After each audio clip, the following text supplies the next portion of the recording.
हिमाचल में बाढ़ से हुए 8,000 करोड़ के नुकसान के एवज में सीएम सुक्खू ने सड़कों के लिए जारी किए 23 करोड़। प्रदेश में बाढ़ से हुए नुकसान की भरपाई के लिए केंद्र से आस लगाए बैठे मुख्यमंत्री ने पीएम मोदी व गृह मंत्री अमित शाह से भी समय मांगा। कर्ज में डूबी हिमाचल सरकार रिसोर्स मोबिलाइजेशन के लिए डीजल 6 रुपए महंगा करने, 1,000 संस्थान बंद करने तथा विधायक निधि रोकने जैसे निर्णय भी कर चुकी है इम्प्लीमेंट। कर्मचारियों को ओपीएस जारी करने की गारंटी पूरी करना समझा जा रहा है सुक्खू सरकार की आर्थिक कंगाली अथवा ओवरड्राफ्ट की स्थिति में पहुंचने का कारण। पीडब्ल्यूडी मिनिस्टर विक्रमादित्य सिंह की मांग पर 300 करोड़ स्वीकृत कर चुके केंद्रीय परिवहन मंत्री नितिन गडकरी के हिमाचल विजिट से प्रदेश सरकार को भारी उम्मीदें। पूर्व मुख्यमंत्री एवं नेता प्रतिपक्ष जयराम ठाकुर केंद्र से अरबों का बजट मिलने के बावजूद धन्यवाद तक न करने के लिए सुक्खू सरकार पर कस चुके हैं तंज। सुक्खू सरकार के पीडब्ल्यूडी मिनिस्टर विक्रमादित्य सिंह 300 करोड़ के लिए जता चुके हैं यूनियन मिनिस्टर गडकरी का आभार। सड़कें बंद होने के चलते बागबानों द्वारा सेब नाले में बहाए जाने को लेकर सीएम बोले, भाजपाइयों ने वायरल करवाया वीडियो। मुख्यमंत्री सुखविंदर सिंह सुक्खू ने कहा कि हैवी रेनफॉल व लैंडस्लाइड से प्रदेश में करीब 8,000 करोड़ का नुकसान हो चुका है। गत 10 जुलाई से अब तक हुए इस नुकसान के एवज में आज उन्होंने भूस्खलन की चपेट में आई सड़कों को रिस्टोर करने के लिए महज 23 करोड़ का बजट जारी किया और शिमला व कुल्लू आदि जिलों की सेब बेल्ट की बंद सड़कों पर यातायात बहाल करने के लिए उक्त राशि जारी की गई है। मुख्यमंत्री ने कहा कि सेब उत्पादक क्षेत्र की सड़कों पर यातायात बहाल न होने का एक कारण लोगों द्वारा अपनी निजी जमीन पर विभाग को अल्टरनेटिव रूट बहाल करने से रोका जाना भी है, क्योंकि सड़कों की सही से मुरम्मत होने में काफी समय लग सकता है। सेब उत्पादक क्षेत्रों में रोड बंद होने के चलते बागबानों द्वारा अपनी फसल नाले में बहाए जाने को लेकर मुख्यमंत्री ने कहा कि ऐसे वीडियो भाजपा द्वारा वायरल करवाए जा रहे हैं। सीएम ने कहा कि बाढ़ की आपदा से जूझ रहे प्रदेश की आर्थिक मदद के लिए वह प्रधानमंत्री नरेंद्र मोदी व गृह मंत्री अमित शाह से मिलने का समय भी मांग चुके हैं। सीएम के अनुसार अब तक केंद्र सरकार द्वारा हिमाचल की संतोषजनक मदद नहीं की गई। हालांकि हाल ही में केंद्रीय परिवहन मंत्री नितिन गडकरी से मिलकर भारत सेतु योजना के तहत सूबे के लिए 300 करोड़ सैंक्शन करवाने वाले पीडब्ल्यूडी मिनिस्टर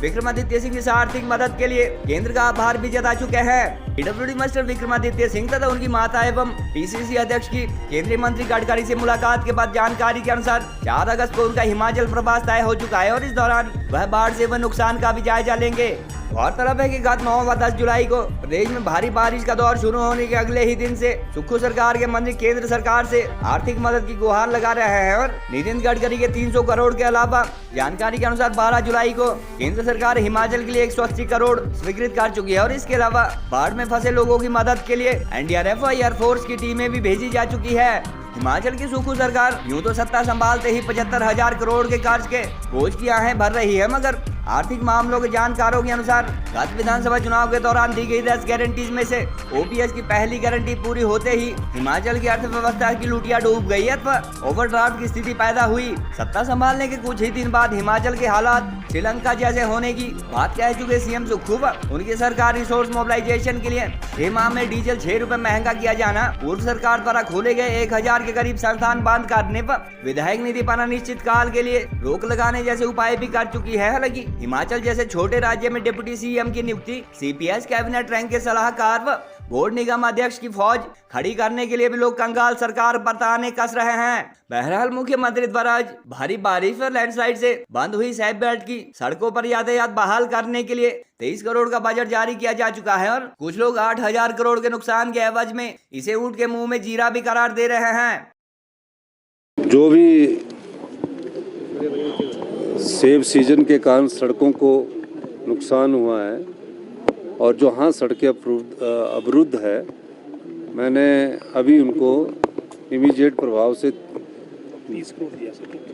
टोटल 23 करोड़ आज स्वीकृत किया है, जिसमें 5 करोड़ नेशनल हाईवे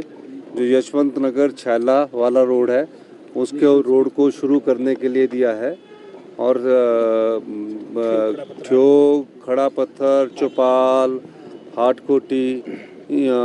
ठ्योग, कुमारसैन, निरमंड, आनी, बंजार, मनाली, इन सब जगह 1-1 करोड़ रुपया मैंने, और थुनाग का जो डिवीज़न है सब जगह 1-1 करोड़ रुपया आज ही स्वीकृत किया कि ताकि तुरंत प्रभाव से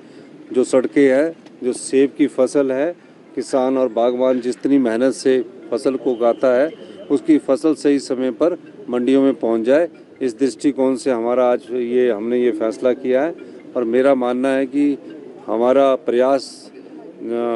युद्ध स्तर पर जो बागवानों का सेब है और वहाँ तक पहुँचने मंडियों तक पहुँचाने के लिए हमने ये कार्य युद्ध स्तर पर शुरू किया है। माननीय मंत्री रोहित ठाकुर जी, विक्रमादित्य सिंह जी की इनमें मॉनिटरिंग करने के लिए हमने ड्यूटी लगाई है। तो इस संदर्भ में हमारी बैठक हुई है। दिल्ली में देश के प्रधानमंत्री नरेंद्र मोदी जी से समय मांगा है, देश के गृह मंत्री अमित शाह जी से समय मांगा है और सबसे, क्योंकि हमें अभी तक रिलीफ की जो पहली किस्त की अंतरिम पहली किस्त मिलनी चाहिए थी उसका अभी इंतज़ार है और केंद्रीय जो टीम थी वो आके चली गई है। तो निश्चित तौर पर प्रदेश के हित के लिए जो भी चीज़ें होंगी हम वो उसको करेंगे। केंद्रीय मंत्री आ रहे हैं, उनके साथ चर्चा के बाद वो खुद रोड देखेंगे और निश्चित तौर पर आशा ही है अभी तो हम तो आज कितना हुआ है? मैंने कल सुबह कहा है कि 8,000 करोड़ रुपए का हिमाचल प्रदेश को नुकसान हुआ है। शिमला की डिवीजनों में हमने देखा है कि रोडू में 92 करोड़ का है, ठियोग में 94 करोड़ का है। बहुत डिफरेंट है। आपके पास एक विस्तृत रिपोर्ट आ जाएगी। बहुत धन्यवाद।